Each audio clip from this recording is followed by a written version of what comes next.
Hi, I'm Richard Gomez and welcome to Goma at Home. Today, we are preparing tortang talong. Yun.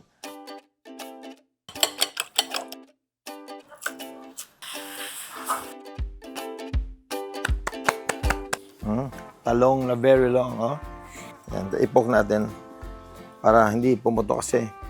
Alam mo, yung skin ng talong makapal eh. So, ang tendency niya baka pumutok, no? So, to release para ma-release yung pressure niya. One-third na ikot. Yun, ikot. Then, pas de bourrée. Parang skwelan, di ba? Pas de bourrée. Then, ikot. Pas de bourrée. Di ba?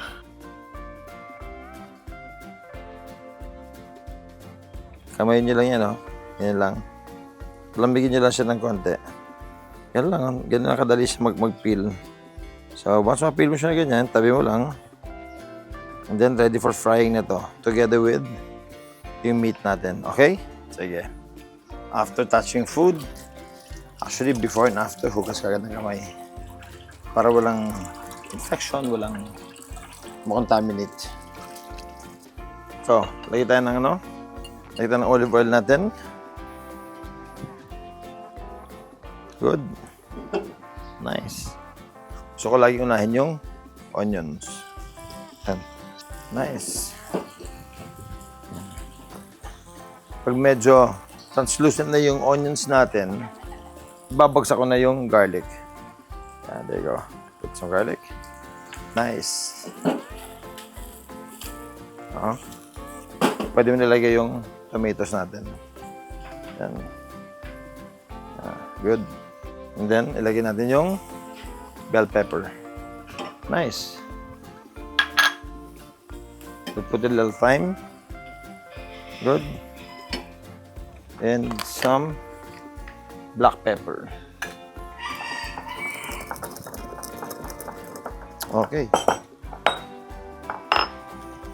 Good. Nice. Mix. Yan, no? Palang bango na, oh. Oh. Bango. Sandiyan na. Luto na yung veggies natin. Lagyan natin yung pork. And up. Yan. Good.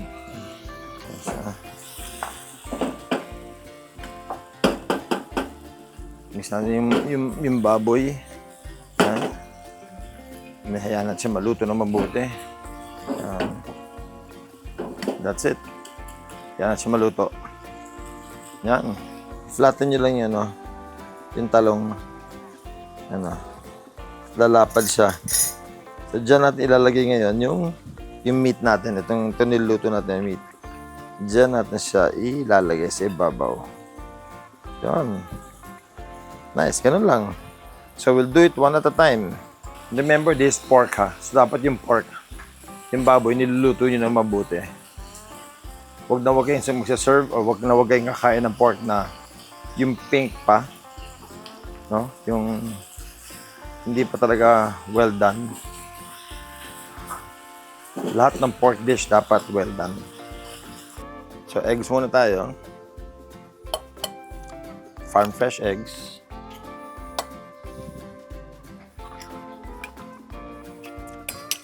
I'm using 4 eggs. Okay. Scramble it. Yung isa naman, yung egg ko naman, para dito sa talong. Yan. Yung pinaka-bath niya. Yan. Okay.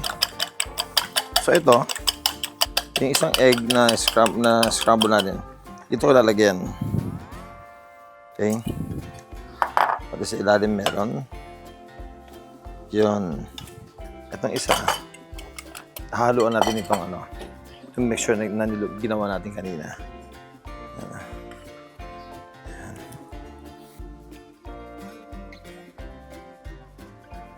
Dahil mainit pa nga yung baboy, dinadahan-dahan ko muna siya para hindi siya tuluyang maluto. Baka mas mauna pa siya maluto kaya dun sa talong. So ngayon, dinan siya ng Doña Elena Pure Olive Oil. Diyan na siya i-fry. Yan. Damihan mo yung damihan mo yung oil. Yan. So, ito na yung eggs na, ayan natin, eggplant natin. Babagsakan siya dito. Isa lang muna tayo. Yan. Yun. So, pag nandiyan na siya, dandan natin lagyan ng meat. Bangon ng olive oil pag ginagamit mo for frying. Social. Yan. Yan. That's it. Kaya mo lang siya maluto dyan. Pag naluto siya, babaliktad natin siya pag ganun. And sometimes, occasionally, gusto siya lagyan ng cover para yung egg niya sa ibabaw, yung meat niya sa ibabaw, mas magsara, mag-solidify para pag inikot mo siya, mas madali.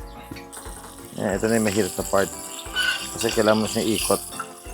So, pag ikot mo, kailangan buong-buo siya ganun. Tapos, bilis yun. Pag sumobra, pasok mo na ulit na ganun. Oops. Yan. Yun. Ganda. So, ang ganda ng luto niya, di ba? Beautiful. Okay, there you go. Nice. Okay, so we're done. Turn it off. Punin natin to. Uy. Nice.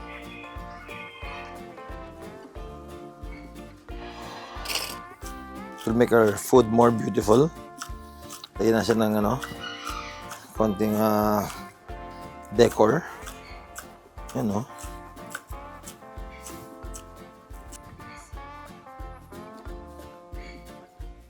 Let's not throw this. Ayan, basta ganun sobra eh. Let's not throw this. Gamitin natin ito mamaya. Okay?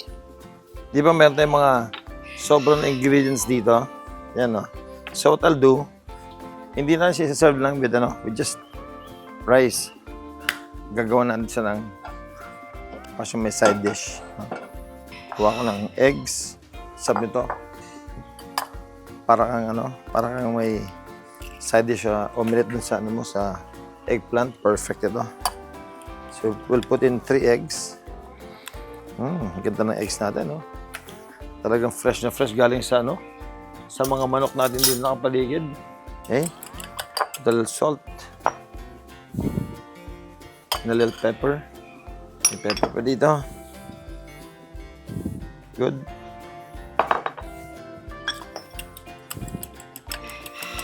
That's it. Lagay tayo ng oil.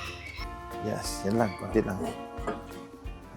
So, sometimes pag nagluluto kayo, eventually may natitira talaga mga ingredients eh. Sayang naman. Lutuin na natin. Oops! 3 eggs.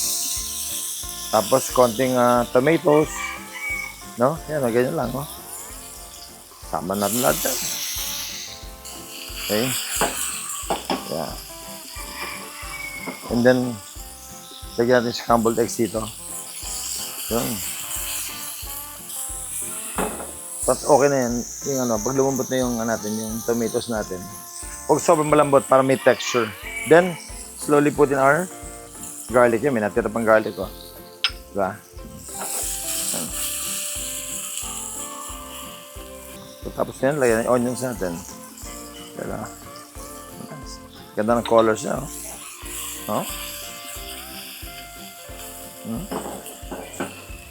Yan na. Put a little more oil.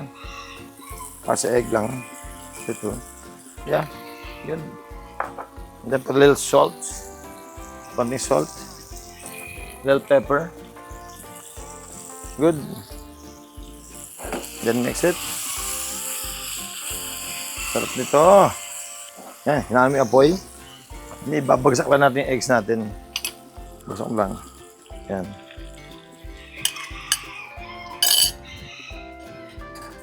Konting halong ganon.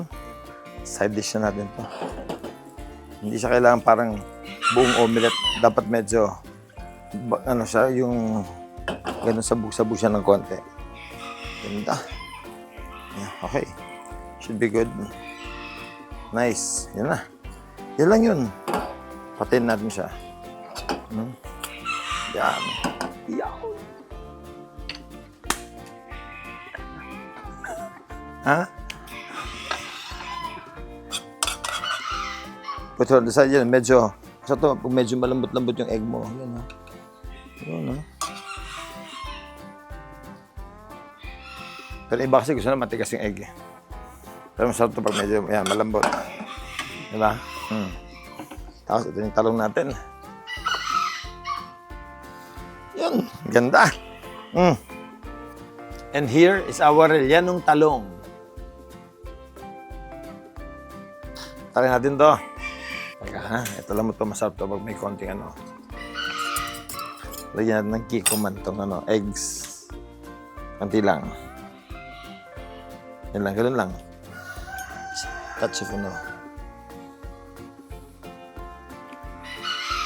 Let's try this.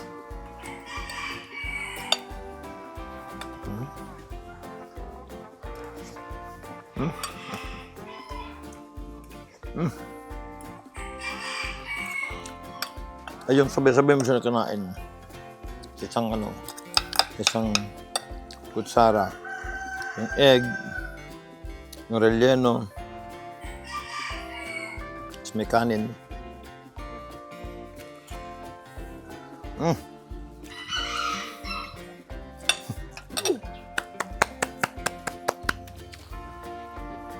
Sarap. What a dish. Actually, ang dali lang yung gawin, di ba?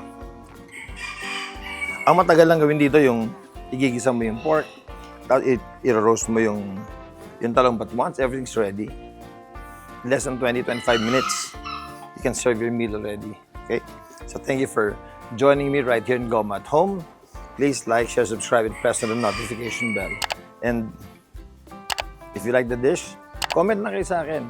Sinasagot ko naman kayo via heart. Okay? So, this is Richard Gomez. Thank you for joining me right here in Goma at Home. I'll see you again next time. Goodbye.